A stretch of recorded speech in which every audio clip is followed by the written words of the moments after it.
A couple weeks ago, I reviewed Fortress, Sniper's Eyes. And then, just like a couple days later, around the same time, Corrective Measures came out, and I didn't want to watch it straight away. That's too much Bruce Willis all at once. I didn't want to do it. So now here I am watching Corrective Measures. And guess what? After Corrective Measures, there's another Bruce Willis movie to watch. Arrgh. This movie is called Corrective Measures. It is written and directed by Sean O'Reilly. It's based on a graphic novel. Not a graphic novel I've heard of, but it's based on one. So I hope they got money. I really do. Hope they got that fucking sweet Bruce Willis money. I really, really do. Oh man, this stars Bruce Willis, Michael Rooker, Dan Payne, Brennan Major, I hope I pronounced that right, and Tom Cavanagh. Oh, okay, cool. Now I'm going to spoil this movie because it's a really bad B group grade movie and I need to vent and get stuff off my chest. And straight away, I just want to say that this movie is called Corrective Measures, even though it's explicitly stated at the start of the movie that this prison is designed for punishment. So right there, the name is wrong. It's wrong. Wrong.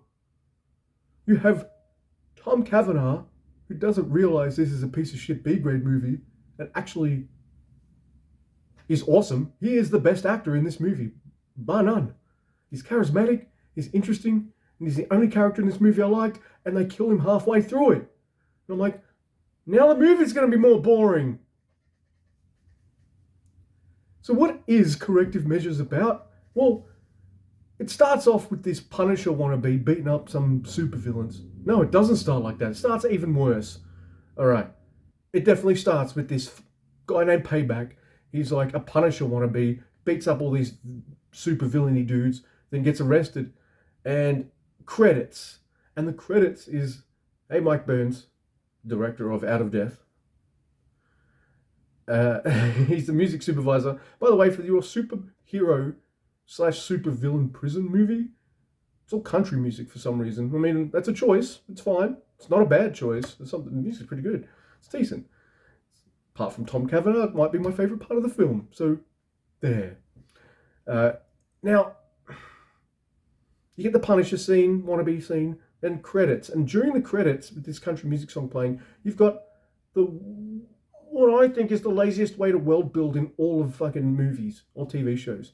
You have a credit sequence. It's fine if it's a theme tune for a TV show, because, hey, not everyone watches every week. I understand that. But for your movie, you've got a credit sequence, which is just news reports, which establish the world in which we're living in. And that's kind of the laziest way to world build. All right, so now there's superheroes and villains, and now there's a prison for these supervillains. And, all right, so this movie's going to be about payback in prison, getting payback or something? No. Is it going to be about this, like, young, small-looking guy who you think might get butt raped or something? No, not really. Is it about Tom Cavanagh? No, he dies halfway. Is it about Bruce Willis, who's this enigmatic supervillain that's always locked away no matter what? Sort of. Is it about Michael Rooker, who's the overseer of this prison? I guess.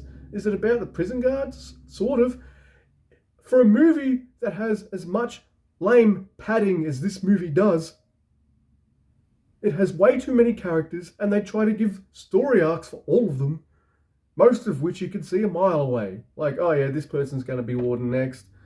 As soon as you find out what Bruce Willis' powers is, you know what's happening straight away. There's this guy who's called Diamond, for something like his heart is diamonds when his superpowers are kicked in, right?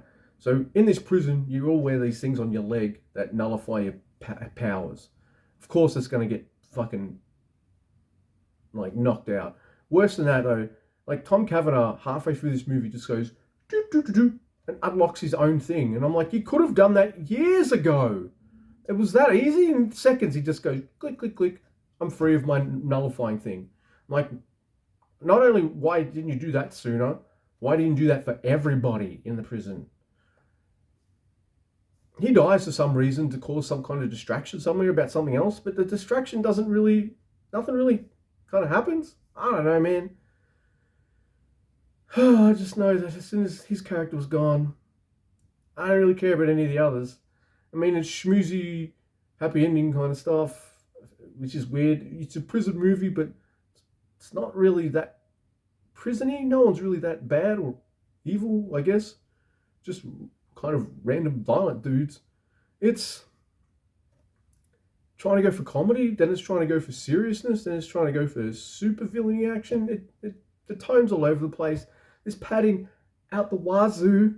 So yeah, I mentioned this diamond guy. Back to that. Sorry, I'm rambling. The diamond guy, people punch him, and they just keep punching him like he's a normal dude. Only one punch connects with him, and the other character's like, ow. Every other time they punch him like he's a normal dude. I'm like, he's diamond hard.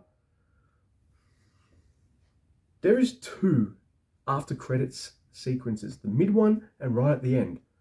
I don't. How do I even know that? Why would you keep watching the credits or anything for these movies? I don't know why I left it on. It's the only way I stumbled upon these. I guess I was looking this movie up as I was fucking waiting. And they're bad. The news reporters turn up every time we might need a bit of exposition. The movie doesn't know which characters to focus on. It's just a fucking hot mess of garbage crap. Also, like, in the end scene, there's two characters that drive away from the prison. But obviously where they filmed it is, like, overgrown with grass and shit, and there's not enough road. So you see it drive off the end of the road onto grass and shit. Yeah. So I don't usually film at this time of day. So hence the darker lighting. I don't even care about the freaking cars driving past today. So yeah, you know, low effort, lower than effort usual for a movie that was kind of low effort. This is 2 out of 10. I didn't like it. This is a Tubi original. And granted, Tubi is known for having lots of trash on it, but it's got a lot better trash than this. It's also got a lot of really good giallo movies. You should go check those out. Anyway, what's this movie? Corrective Measures? Even though it's a prison about punishment, not correcting. But there's lots of parole hearings and shit throughout the movie. If they're just there to punish them, why are you giving them opportunities to leave? Like, it doesn't... I'm done.